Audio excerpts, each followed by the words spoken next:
예, 두 번째 주제는 하나님의 창조 원리를 인간들이 어떻게 어떤 것들을 찾아냈는지를 살펴보도록 하겠습니다. 그런 의문을 한번 가져봅니다. 아담과 해와가 에덴 동산에서 좋은 환경에서 모든 것이 갖추어진 환경에서 잘 살다가 선악과를 따먹고 생명나무를 먹지 못하게 하려는 하나님의 생각에 의해서 에덴 동산에서 추방을 당하죠. 에덴 동산에서 추방을 당했을 때 하나님은 추방하셨을 때의 마음은 어땠고 또 추방 당한 사람들의 현실은 어땠을까를 생각해 보면 많은 생각을 좀 해보게 될 수가 있겠죠. 저는 그렇게 생각을 합니다. 하나님께서 인간을 비록 말을 안 들어서 추방은 하지만 죽으라고 내려보낸 건 아닌 것으로 생각을 좀 합니다. 징벌을 하나님의 말씀을 안 들었으니 에덴 동산에서 바로 죽였을 수도 있지만 그렇지 않고 광활한 에덴 동산 밖으로 쫓아내셨을 때는 그 안에서 살아갈 수 있는 지혜도 있고 능력도 충분히 있다는 믿음이 하나님한테 있을 것이라는 생각이 들고 쫓겨난 인간의 입장에서 보면 이걸 어떻게 살아가야 되나, 이 환경을 어떻게 극복해야 되나, 과연 내가 살아가야 될 환경은 무엇이었는지 그 안에서 생존을 위한 굉장한 투쟁과 지혜를 짜내지 않았을까 생각을 합니다.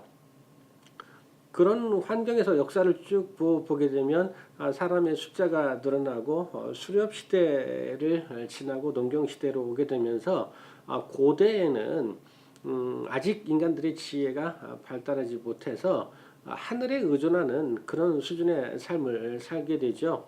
하늘이 내려주는 비, 또 바람이나 추위를 피해야 되는 방법, 이런 것들이 전부 다 자연에만 의존할 수밖에 없었죠.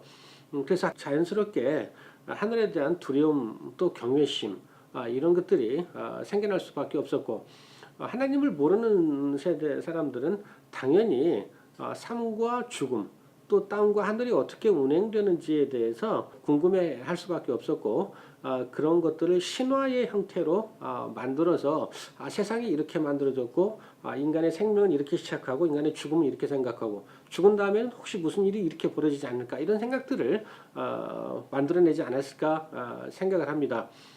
고대에서 제일 중요했던 자연에 대한 지식이 뭐였냐면, 그래서 과연 언제 비가 내리고 얼만큼 비가 내릴 것이고 이런 계절의 변화, 언제가 추워지고 언제가 더워지고 이런 변화가 어떻게 일어나는지 이게 가장 큰 관심일 수밖에 없었던 거죠.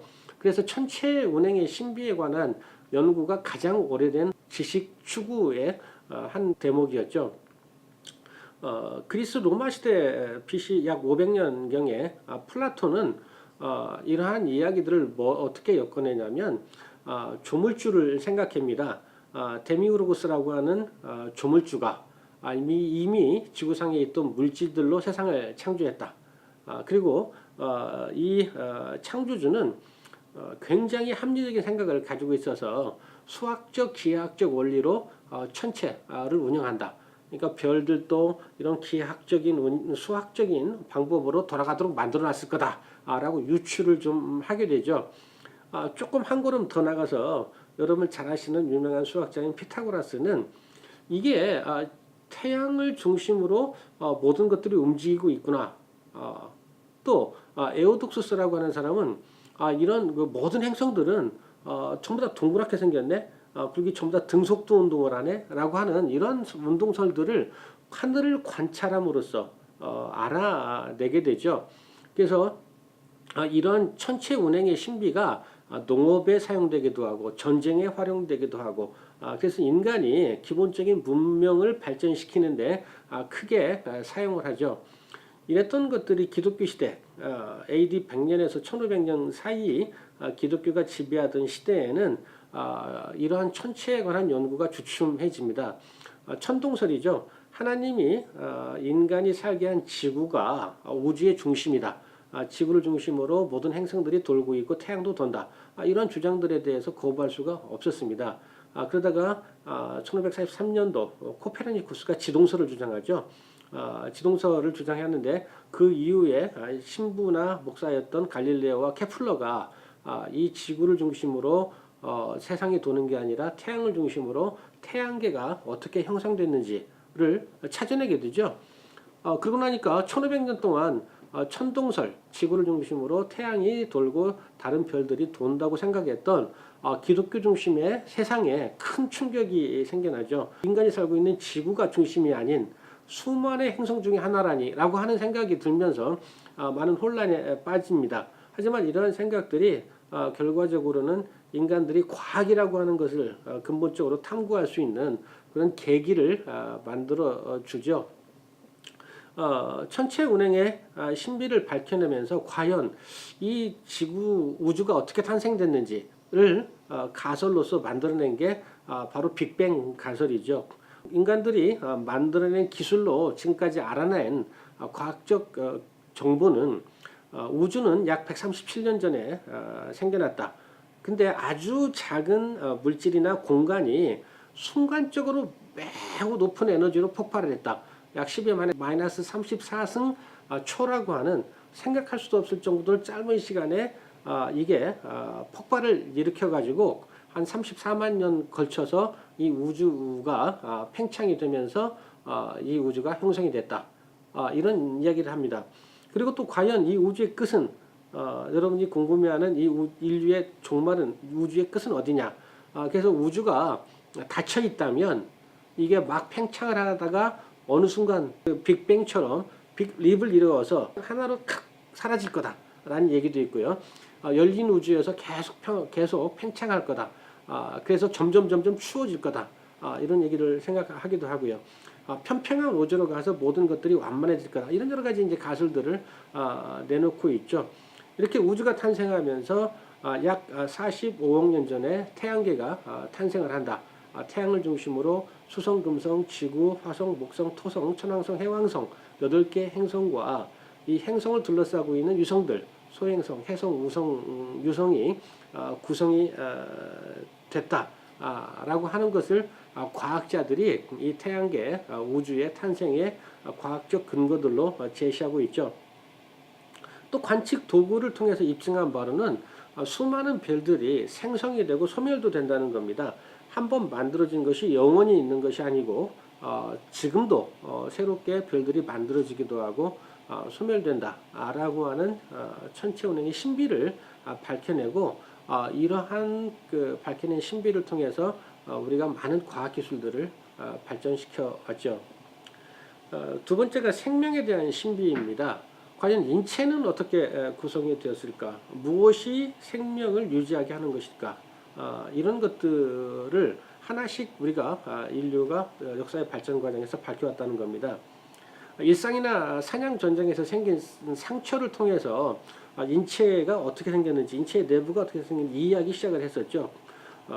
그런데 잘 모르던 때는 모든 지구상의 물질은 물, 불, 공기, 흙이 섞여 있었다고 주장했던 암피오클레스는 뼈는 물, 불, 공기, 흙이 0대 4대 2대 2의 비율로, 피는 1대 1대 1의 조합으로 이루어졌다. 이런 이제 생각을 좀 합니다.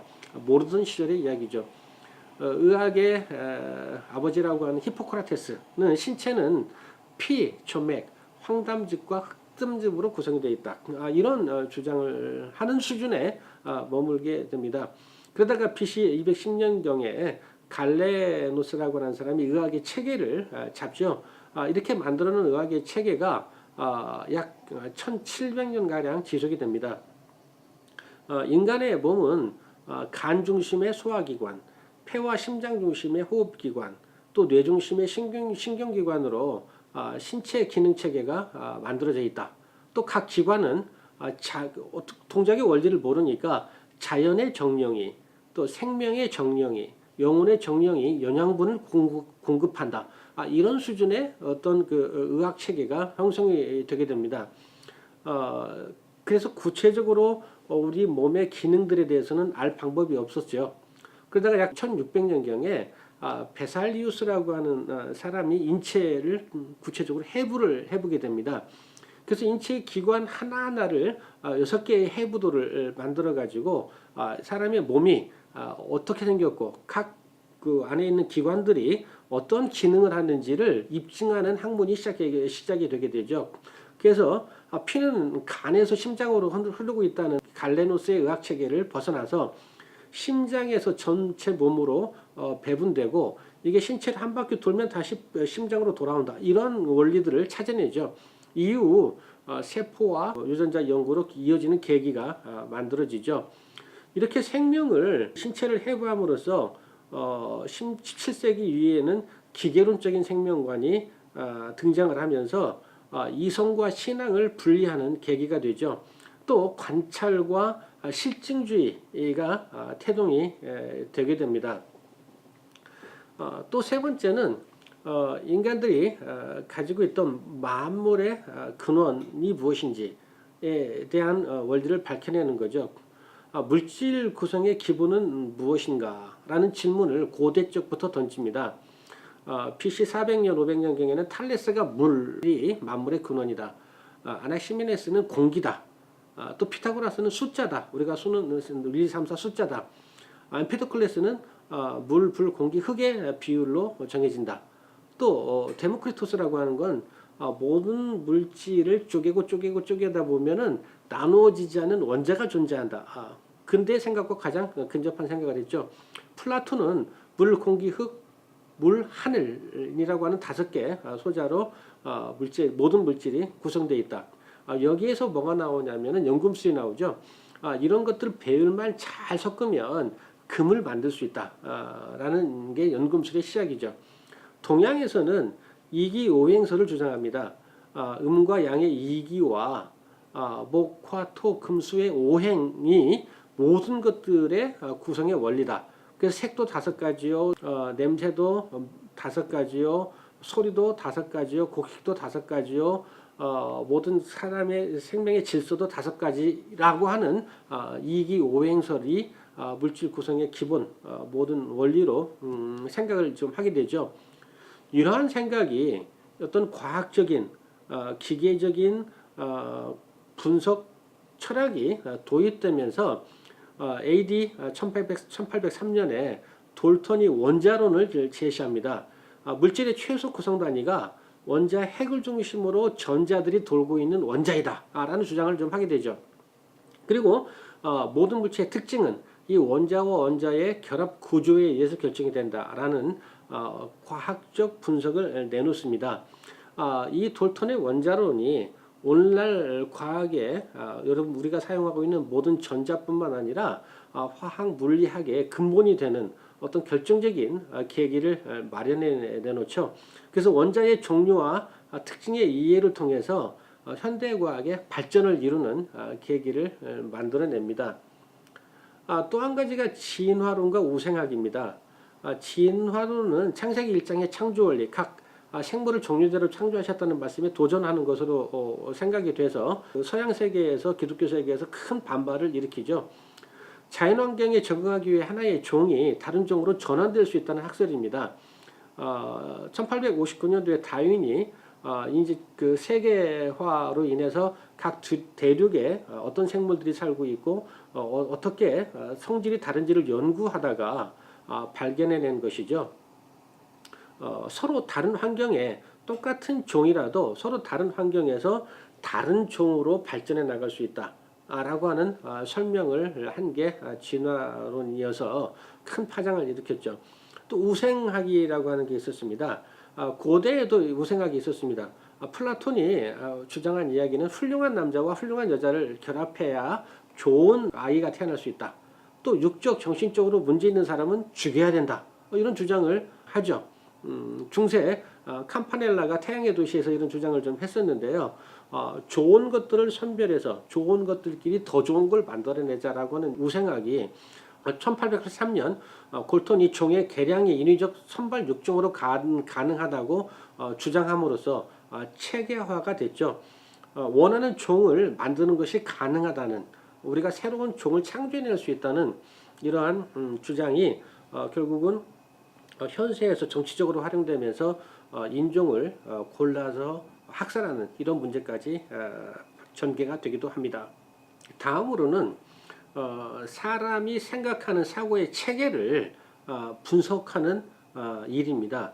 그걸 인공지능이라고 얘기를 하는데요. 사람이 생각하는 사고의 체계를 알고리즘이라고 하는 걸로 표현을 하게 되죠. 1936년도에 튜링이라고 하는 사람이 생각해서 판단하는 과정을 체계화하고 알고리즘으로 표현하는 일을 시작합니다. 이를 기계로 만들어서 실험을 해봅니다. 이걸 튜링 머신이라고 하는데요. 주로 간단한 암호 해독에 사용을 해서 2차 대전에 아주 크게 유용하게 사용이 되죠. 근데 이러한 튜링 머신이 반도체가 생산되고 컴퓨터가 등장하면서 이를 이용해서 인간의 인지, 학습, 추론의 과정을 알고리즘화하게 됩니다. 컴퓨터가 이러한 사람이 생각하는 모든 방법들을 학습하고 또 배워서 사람이 생각하는 것보다도 훨씬 더 뛰어난 속도와 많은 정보를 가지고 판단하게 하는 인공지능을 개발하게 되죠.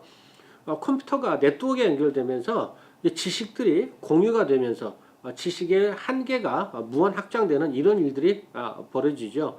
그래서 인공지능을 통해서 지식의 공유, 또 지혜의 끝이 어디 있는지 모를 정도로 세상 모든 것들을 다 알 수 있게 되는 이런 일들이 벌어지게 됩니다.